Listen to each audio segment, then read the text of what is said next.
Assalamualaikum warahmatullahi wabarakatuh. Selamat bertemu kembali anak-anakku sekalian. Hari ini kita akan belajar materi bahasa Sunda kelas 5, khususnya dari buku Rancage Diajar Bahasa Sunda.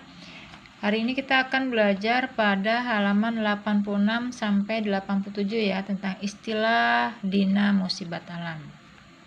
Oke, kita lanjut saja, kita mulai. Kita buka halaman 86. Nah, ini istilah dina musibat alam. Dina bacaan di luhur aya kecap gunung bitu. Eta kecap teh kaasup karena istilah musibat nu dilantarkeun ku kejadian alam. Jadi artinya dalam bacaan di luhur di atas atau halaman sebelumnya ya, ada kata gunung bitu.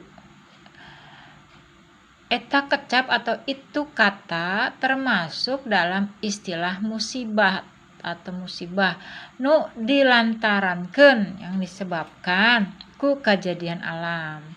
Lamun dina bahasa Indonesia mah disebutna bencana alam ya. Jadi dalam bahasa Indonesia disebutnya bencana alam.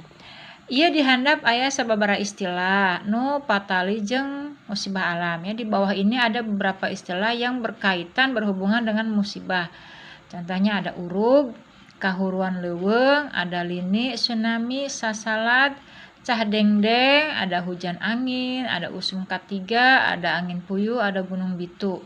Nah, ini beberapa kata atau istilah yang berhubungan dengan musibah. Sekarang kita lihat halaman berikutnya. Nah, di sini ada beberapa pertanyaan.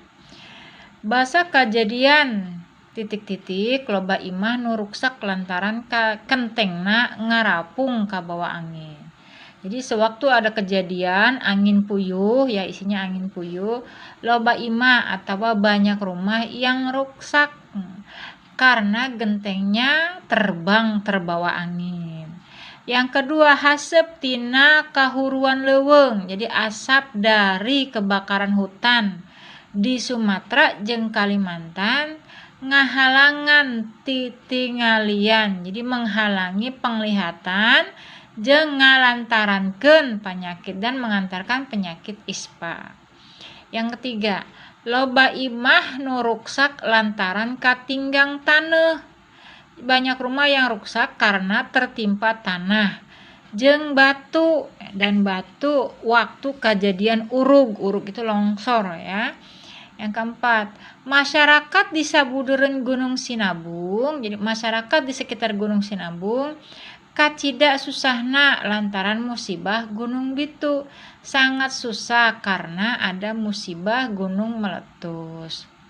Sanggeus kejadian cah loba sasalad lantaran runtah nubruk bro. Jadi setelah ada kejadian banjir, banyak penyakit karena runtah itu sampah yang sembarangan di mana saja. Jadi bruk bro itu kata ulang berubah bunyi ya, artinya dia membuang sampah sembarangan di mana saja, diletakkannya di mana saja, bisa menimbulkan rupa-rupa penyakit.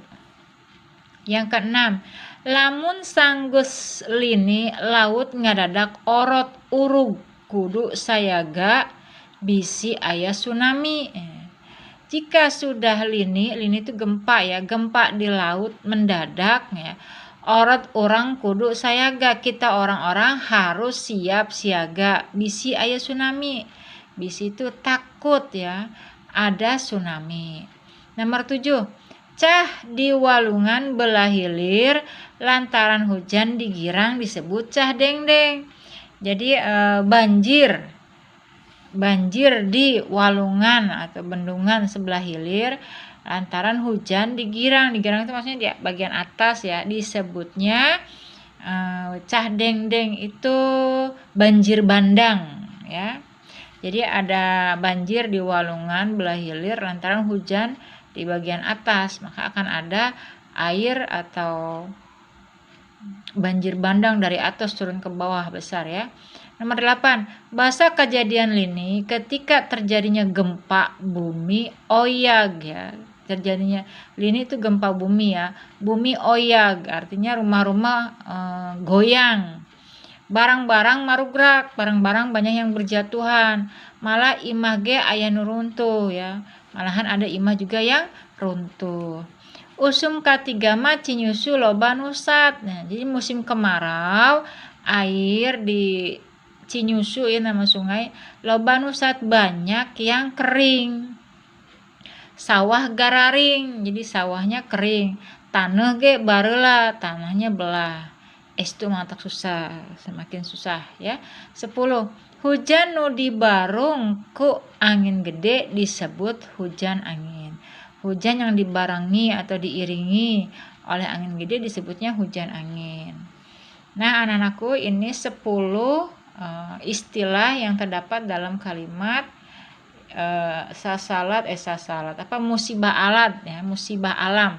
Jadi ini kita sudah memberikan beberapa istilah musibah alam masukkan dalam pertanyaan. Oke, sampai sini dulu. Ibu harap kalian paham. Maka Ibu ucapkan wassalamualaikum warahmatullahi wabarakatuh.